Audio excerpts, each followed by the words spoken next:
सुप्रभात। आज हम एमपी बोर्ड की कक्षा 9वीं का दूसरा पाठ द्वितीय पाठा स्वर्णकाक इसका अध्ययन करेंगे। प्रस्तुतो पाठः श्री पद्मशास्त्रिणा विरचितं विश्वकथाशतकम् इति कथासंग्रहात् गृहीतो अस्ति। अत्र विविधराष्ट्रेषु व्याप्तानां शतलोककथानां वर्णनं विद्यते। एषा कथा बर्मा देशस्य श्रेष्ठा लोककथा अस्ति। अस्या कथायां लोभस्य दुष्परिणामं तथा च त्यागस्य सुपरिणामं स्वर्णकाकमाध्यमेन वर्णितो अस्ति।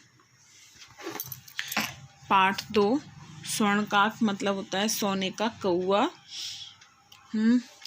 प्रस्तुत पाठ श्री पद्मशास्त्री द्वारा रचित विश्व कथा संग्रह से लिया गया है। इसमें विभिन्न देशों अत्र विविध राष्ट्रेषु व्याप्ताना इसमें विभिन्न देशों की 100 लोक कथाओं का वर्णन है। इस कथा संग्रह में विश्व की 100 लोक कथाओं का वर्णन है। ऐसा कथा बर्मा, यह जो कथा ली गई है यह बर्मा या म्यांमार से ली गई है। वहाँ की श्रेष्ठ लोक कथा है।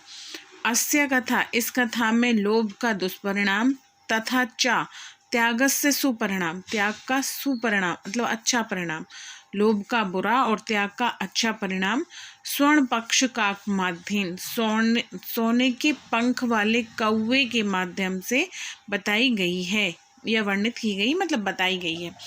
इसमें आगे लिखा है, पुरा कस्मिंच ग्रामे एका निर्धना वृद्धा स्त्री नवसत तस्य च एका दुहिता विनम्रा मनोहरा चास्ति। एकदा माता स्थला तांडुलान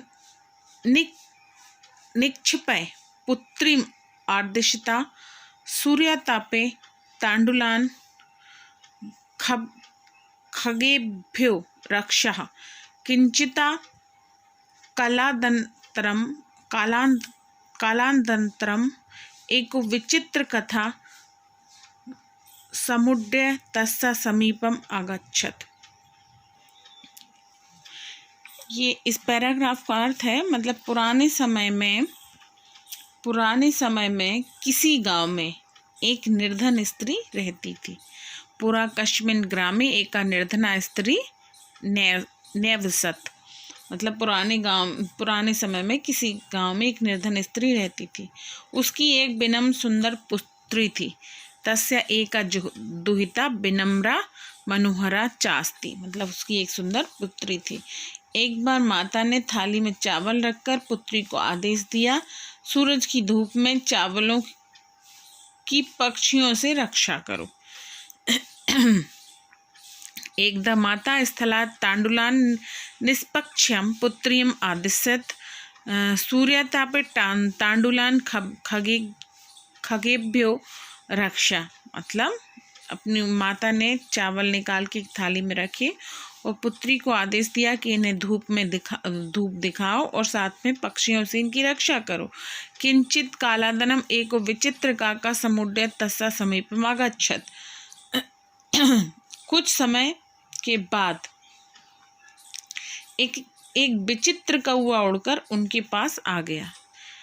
किंचित कालांतरो एको विचित्र काका समुद्य तस्य समीपम आगच्छत।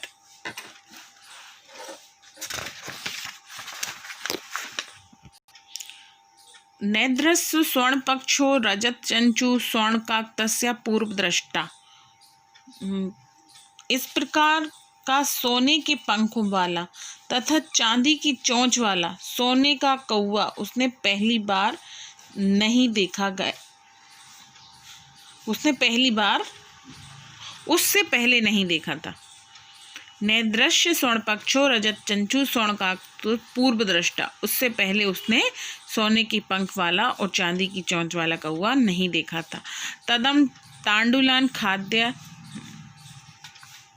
हसत चंच बिलोक्य बालिका रोदुम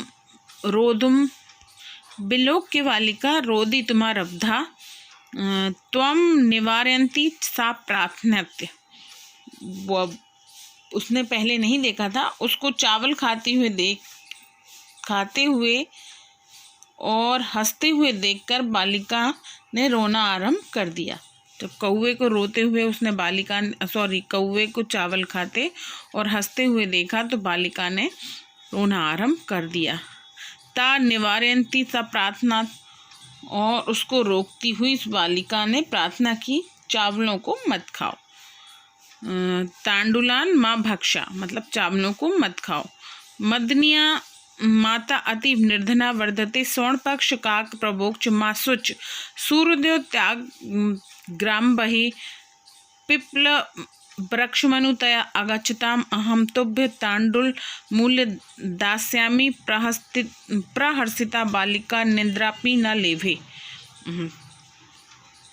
उसको रोकती हुई बालिका ने प्रार्थना की, चावलों को मत खाओ, मेरी माता बहुत निर्धन है। सोने के पंख वाले कौवे ने कहा, दुख मत करो, तुम सूर्योदय से पहले गांव के बाहर पीपल के वृक्ष के पीछे आना, मैं तुम्हें चावलों का मूल्य दे दूंगा। प्रसन्न हुई बालिका को रात में नींद ही नहीं आई।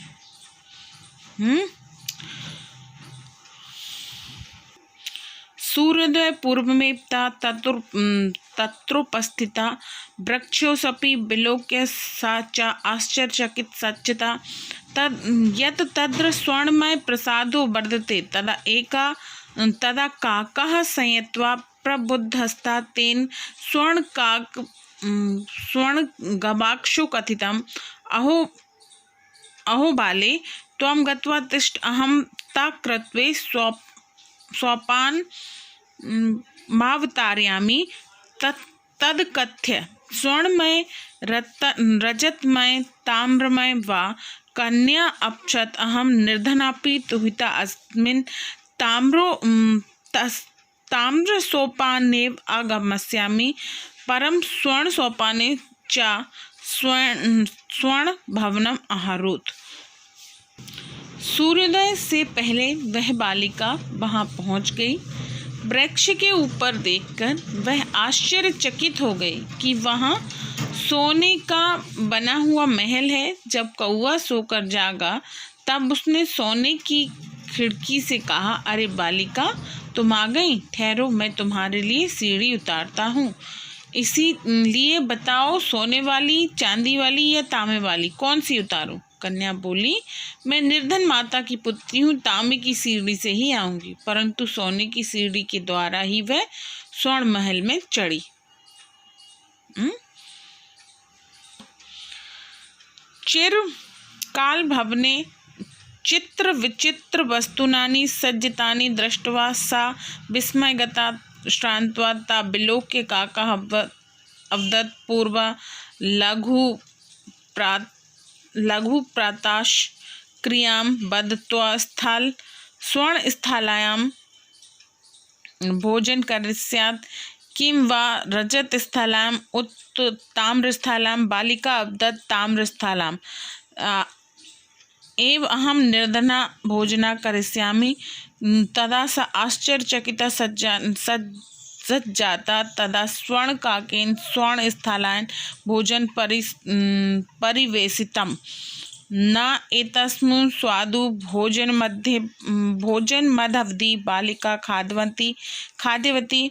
काको अवदत् बालिका, अहमपि गच्छामि, तद त्वं सर्वदा अत्रे तिष्ठ, परं त्वं माता तु एकाकिनी वर्धते, अतः त्वा शीघ्रमेव स्वगृह गच्छ।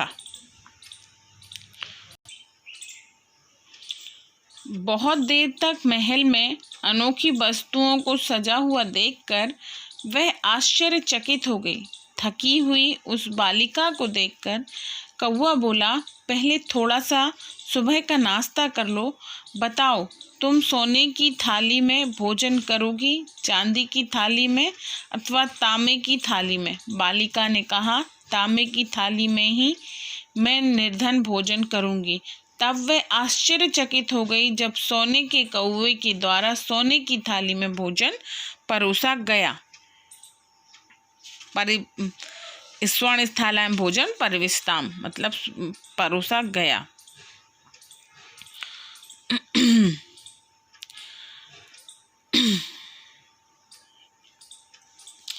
ऐसा कहकर कौवे ने कमरे के